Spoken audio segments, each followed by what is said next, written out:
Howdy howdy, Powerhouse today. Uh, this map is an awesome map in my opinion, and right back at the start of the year I remember doing heaps of forging on this map, and I did heaps of testing as well, posted it all up.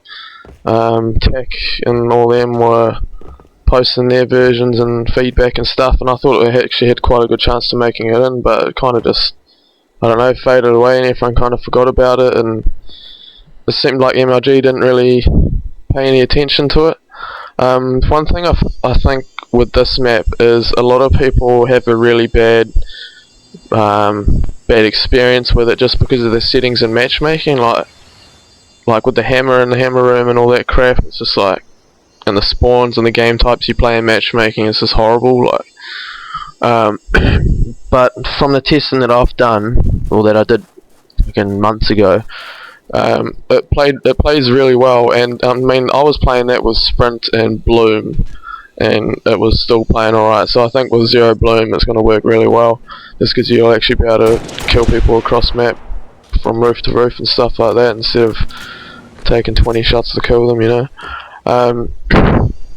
So yeah, one thing back there, the main issue was getting the starting spawns balanced. Like pretty much no matter where you put weapons and stuff like that, the starting spawns would always be off, and that's what we always got told. Was that nah, the starting spawns aren't even and stuff like that. And I tried having starting spawns across this here, and I figured, oh yeah, I'll make it symmetrical. We'll just look at this circle here, and we'll just play as people at either side. But then that was just chaotic. It was just people die instantly straight off the start, and it wasn't even really that balanced. Then the next one I looked at was, oh, we'll move them down, because there's these two little holes here, so we'll have one against either across here, so one down here, one on either end. But then you had things like, if people were pushing up to the top here, these guys had this ramp and these guys had nothing. Like their hole led to bottom mid, and these guys led to top mid into the hammer room, etc. So yeah, we got told that the roof spawns were pretty, like the default spawns were pretty balanced anyway. And so I looked at that and I was like, well shit, yeah, they actually are. Like the equidistance from the Powerhouse, the equidistance from the middle of the map and the weapons and stuff like that. Some people say, oh, red team gets the advantage because they spawn next to that hill, but I mean that hill's got like no cover.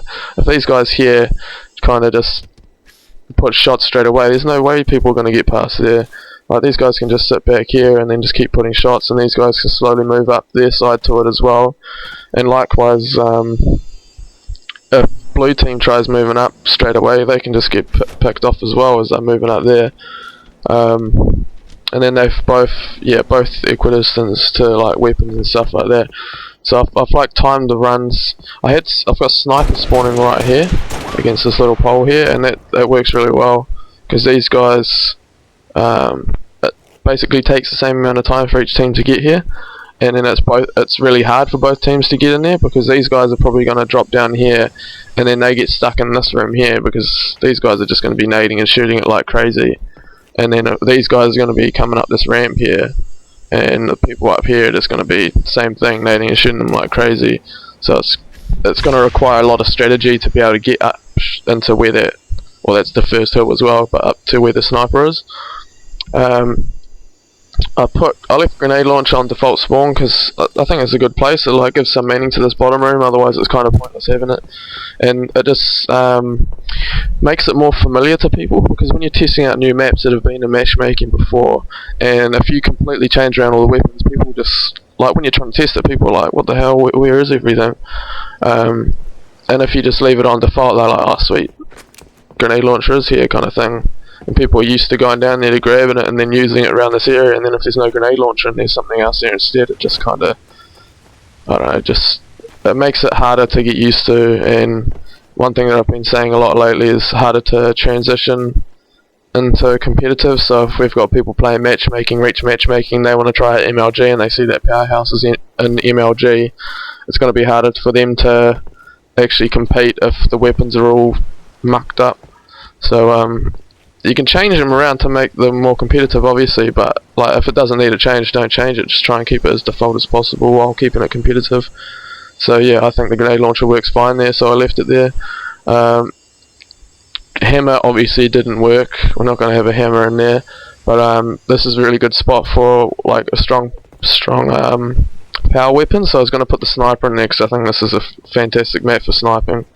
But if you have it in here, it gives these guys too much of an advantage off the start, because they can get in here pretty easily. It's just getting out that's the hard part, and then it is really nade prone, and it kind of just makes it a bit of a clusterfuck going for that weapon. So I moved it to here to balance it a bit more and to make it less grenadey.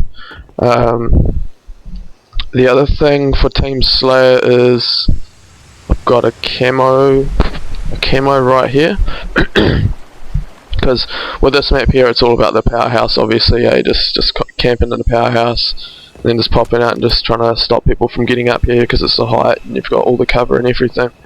And there's kind of limited access. Like to get into this room here, there's only 3 ways in, and since 2 of the ways have such awesome height advantage, it does make it a really strong position, because even though there is that way there, they can't actually use that unless they get past you standing up here. Like, they have to get into that door there, or for this guy, if you're doing the same thing, if you're over here, they have to get like below you into that, and so it's you can kind of have 2 guys holding it down, and then the other 2 teammates just, you know, roaming around helping out. So you want to take all the attention away from that room there. So that's why I've got sniper rifle over here as well. Grenade launcher's kind of far away, and then camo over here. Oh, the other weapon is a shotgun. This is here in matchmaking as well, and I thought, oh well, I'm testing out shotguns at the moment. You probably noticed from my other videos, and so I was just like, sweet, I'll just put it on drop spawn 2 minutes with 1 clip. It's far as away from the battle, and it kind of just gives these guys something to go for at the start, because red team can drop down and grab the grenade launcher. So, but these guys have nothing. All they've got to fight for is the snipe. So these guys will actually have a chance to get their own weapon, so they can just run down here, pick up shotgun. I also added that just to make it a bit quicker, because you grab shotgun, just jump straight up here. And like some of the spawn points, like if you spawn over here, you kind of have to like run right around. I mean, it's probably not that big of a deal, but if you want to go that way, instead of having to run right around, you can just jump up, kind of thing. Just makes it a bit quicker and a bit less debilitating to spawn out in the field. One thing with the spawns as well, I deleted some of the ones, like there was some spawn points over here which is just ridiculous. Like it's so far away from the actual map itself. You spawn here, you got no cover at all. If people predict that spawn, it's just you're screwed. So I just cleaned up a few of the spawns at the back of the map. Like these ones are alright because you got all that cover, but these ones here, there was some more like down here along that edge, and so I just deleted those so that you spawn closer, more likely to spawn close to the map. What else? I think I'm going to put this camo not to spawn at the start, and only to spawn in Team Slayer, because King of the Hill, I tested King of the Hill quite a lot on this map, and it worked really well, because like how I was saying on Reflection before, how everyone holds the top position and you got to draw the attention away.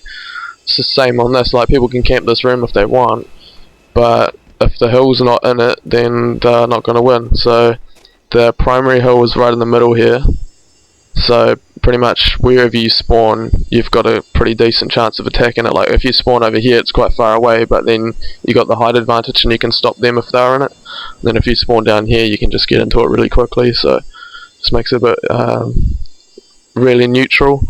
Then the one hill's over here, the one you've seen before. This hill works awesomely, I reckon, because you got the angle here, that line of sight, and then you got to watch these people above you. So, and then obviously the left and right as well, and it just makes it so you got to learn setups, and quite often people have to hold this area here before they hold the hill, because otherwise people just, you know, overwhelm them, and then you're just stuck down there getting shooting fish in a barrel type scenario. So yeah, that hill works really well. And then the opposite side of the map is this one here, and again I think this hill works really well, same kind of thing. This is the hill that controlling Powerhouse has an advantage of. So there, like I was saying in the Reflection game, like even though it's too powerful, you don't want to completely destroy the power position. You want to leave it with some power. So this hill here you control this area and you pretty much got the hill, because people attacking it have to go across the low ground or take you out before they take out the hill. But like both hills, like all of the hills are really nade prone, so you just have to be really aware when you're in them. So for example, on this one here, a lot of their teams spawn like in these rocks here, and then they run up the top here and they just grenade it from across map. And so you just got to be really wary of those cross map nades, but it balances the hill, because if you couldn't nade it from across there, people spawning across map, these guys would get like 20-30 seconds just because of a good spawn. So like a lot of people complained, oh, that hill gets naded heaps, hill gets naded heaps, and it's like, yeah, well, if that didn't happen, you'd be crying about the spawns, you know. So it's just something you got to be aware of. I think that's pretty much it for the map. Yeah, that's it.